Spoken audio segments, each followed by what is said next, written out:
একদিক দিয়ে ৩-৪টা গুলি একসাথে ঢুকে গেছে, এদিকটা পুরো ফাঁকা হয়ে গেছে, বুকে ডাইরেক্ট বুকে মারছে গুলিটা। লোকটা দেখলাম দাঁড়াইলো, টাস টাস করে আর কি 6টা গুলি করলো। দিনের আলোয় ব্যস্ত রাস্তা, সামনে হাসপাতালের গেট। হঠাৎই গুলির শব্দ, প্রাণ বাঁচাতে ছুটছেন গুলিবিদ্ধ এক ব্যক্তি। তার পেছনে মুখোশধারী 2 যুবক, হাতে পিস্তল, গুলি চলছে একটার পর একটা। রাস্তার মাঝেই লুটিয়ে পড়েন গুলিবিদ্ধ ব্যক্তি। তবুও থামেননি হামলাকারীরা।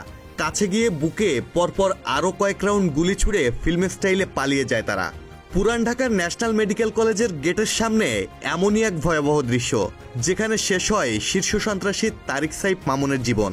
তো হঠাৎ করে দেখলাম যে বিকট আওয়াজ হয়েছে, একদিক থেকে গুলি করছে, তো এদিক থেকে গুলিটা পুরো বাইর হয়ে গেছে, এরকম পরিস্থিতি হয়েছে। একদিক দিয়ে 3-4টা গুলি একসাথে ঢুকে গেছে, এদিকটা পুরো ফাঁকা হয়ে গেছে, বুকে ডাইরেক্ট বুকে মারছে গুলিটা। লোকটা দেখলাম দাঁড়াইলো, টাস টাস করে আর কি 6টা গুলি করলো। উনি এখানে যখন ঢুকছে, বাঁচার জন্য প্রথম গুলি করছে এখানে, বাঁচার জন্য উনি হাসপাতালে থেকে দৌড় মারছে, পরে আবার গুলি করছে। সোমবার সকাল 11টার দিকে ঘটে ঘটনাটি। প্রত্যক্ষদর্শীরা জানান 2 জন মুখোশধারী মোটরসাইকেলে আসে, মুহূর্তেই টার্গেট করে গুলি চালায়।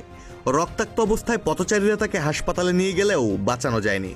পুলিশ জানিয়েছে নিহত মামুন পুরান ঢাকার শীর্ষ সন্ত্রাসী, যার নামে রয়েছে একাধিক হত্যা মামলা। ওনার বাড়ি লক্ষ্মীপুর, নাম হচ্ছে, ওনার নাম তারিক, ওনার বাড়ি লক্ষ্মীপুর, এটুকু জানলাম। ঢাকা মেট্রোপলিটন পুলিশের ডেপুটি কমিশনার আহসান উদ্দিন সামি বলেন, মামুন তালিকাভুক্ত সন্ত্রাসী ছিলেন। হামলাকারীদের শনাক্তের কাজ চলছে। ন্যাশনাল মেডিকেলের কর্মীরা বলেন, গুলির শব্দ শুনেই বাইরে ছুটে যাই, দেখি রক্তে ভেসে আছে একজন মানুষ।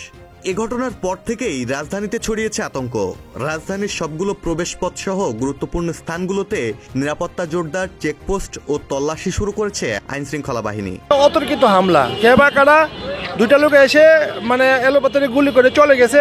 এখন ওদের কোনো পরিচয় শনাক্ত করা যায় নাই, ওইটা এখন বলা যাবে না, এটা তদন্ত মাধ্যমে বলতে হবে আর কি। তদন্ত চলতেছে, তদন্ত পরবর্তীতে জানানো হবে। কে বা কারা এমন প্রকাশ্য হত্যাকাণ্ড ঘটালো? আধিপত্যের লড়াই, পুরানো শত্রুতা, নাকি অন্য কিছু? সব প্রশ্নের উত্তর এখন পুলিশের তদন্তেই নির্ভর করছে। পুরান ঢাকার রাস্তায় আবারও রক্ত, যা নতুন করে আতঙ্কে ফেলেছে নগরবাসীকে। আমাদের নিরাপত্তা নাই ভাই, আমার পা কাঁপতেছে, হাত কাঁপতেছে, একজন সুস্থ মানুষ এভাবে চোখের সামনে মারা গেল ভাই, বিষয়টা কেমন না? এভাবে হলে ভাই মানুষের নিরাপত্তা কই? দেশের যদি এই পরিস্থিতি হয়, আমরা তো বের হতে ভয় পাচ্ছি এখন। ডেস্ক রিপোর্ট, প্রতিদিনের বাংলাদেশ।